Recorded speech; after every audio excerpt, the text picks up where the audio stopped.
wanted to share. Obviously, under our federal reporting system, more than one resident can be added on that resident information, which is different for adverse incident reporting, where each resident requires their own individual report. That's just a difference in federal law versus state law. As I've been sharing this year, when I've spoken to, I recently had an opportunity to speak to the Florida Hospital Association, I shared a lot of these reporting reminders with them as well.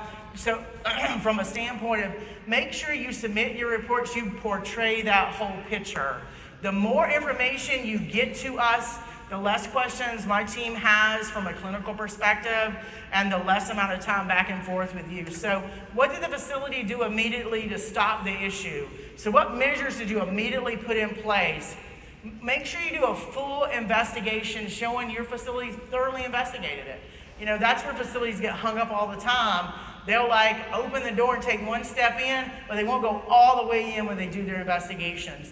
And if you don't do a full investigation, odds are we're going to show up. So make sure you do that full investigations of all allegations, not just pick and choose, but all allegations. And what is the facility doing to correct the issue? So that's another area too. You've done a full investigation. There's some things that you need to put in place to ensure it doesn't happen again. So we want to be able to see that. So again, making sure that you paint that full picture when you report that to us. Don't be vague.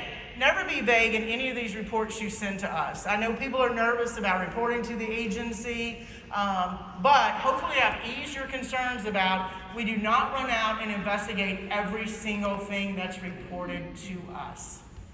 With the numbers you saw, we don't. I don't have enough people.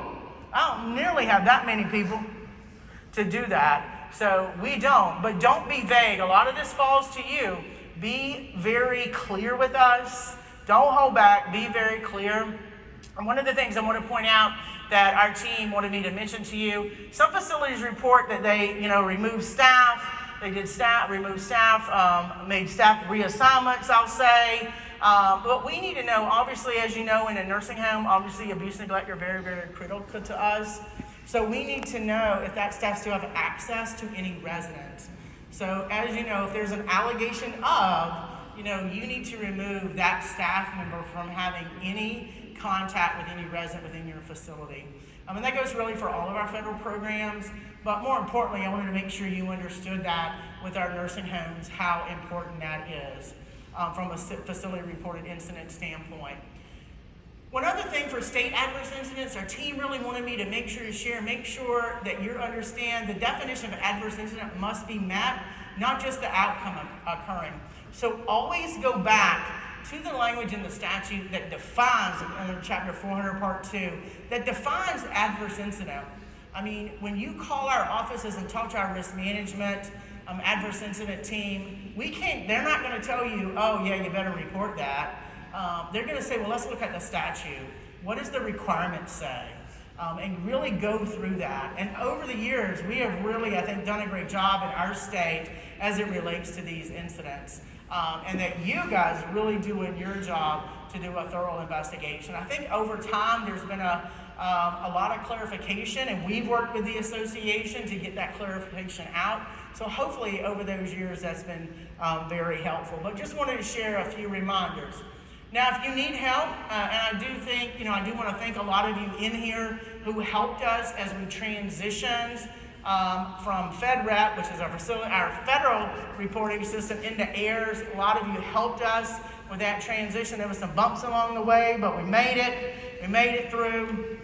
But if you do ever have a question, I know sometimes getting access can be a little rough. Please contact our risk management and patient safety unit. They're the folks that can help you. Obviously, a lot of you know how to reach me. I'll be more than I don't even know how to get into that system. They don't let me in anymore. I don't know why, but I sign everybody's access to get in, but not me. But they're the ones that can really help you. I have a lot of several nurses that are really skilled at this, and they don't like to come up and stand up and speak about it, but they love to share this information, and they're the ones that put all this together for me because they really want you to be better and better about what's being reported to us. So our favorite topic to talk about, in addition to immediate jeopardies, I'm going to get to in a minute, is our top 10s. So I'm not going to go tag by tag. A lot of you know these tags probably as good as me. You've been around as long as me. You've seen shifts in our tags. But in 2023, this was just calendar year 2023, just a quick snapshot of what we saw. Interesting, wasn't it, that quality of care was at number 1. That food procurement still there hanging out. Accidents and hazards were there. Keep an eye on number 2 and number 3. And y'all know, any of y'all heard me talk about labeling and storage of drugs and biologicals? Haven't you all heard me talk about that for years? Aren't y'all tired of me talking about that? Yes, so what are we going to do about it, people? We have got to get that. I'm tired of that. We all are tired of talking about that. Many of my staff say, can we stop talking about that in the top 10? So I do think we could really look at that. That's a freebie for you. You know, when we come in to do a survey, what we're going to do, we don't run into your med card. How many of you have ever seen a surveyor come in and like shoot right your med cards? None of them do that. They're getting in and getting their coffee, right? Oh, we don't do that. So you know what we're coming in to look at. So we really need to look at that. Care plans, safe, clean, comfortable. So these were our top 10s in 2023. And as you'll see here, infection prevention and control was number 7, right? We went through a lot during 2020, 2021, and 2022. So infection prevention and control was hung around at that number 1 slot for a couple of years, but then it started dropping down. So in 24, we did have some shifts. Look at what happened in 2024. Infection control went from that number 7, bam, all the way back up to number 1. Food procurement dropped down a little bit. Label and storage of drugs still hanging out there in our top 5. But we did see a little bit of shift in that. We saw a little shift in some tags, but a big shift moving infection prevention control from number 7 up to number 1. And as you'll see here in 2025, again, the first 6 months, but you know, this is probably about where we're going to land at the end of this year, where infection control is back up at number 1. We see a lot of findings for this, as you know, failure to wash hands between residents and between medication passes, between dressing changes. There is some related to enhanced barrier precaution, but not all of our findings are driven behind that. But you do see that that's at the top there. Quality of care, quality of care and quality of life, those are pillars of what the long-term care reform regulations were written on. So we still see a lot of deficiencies related to quality of care.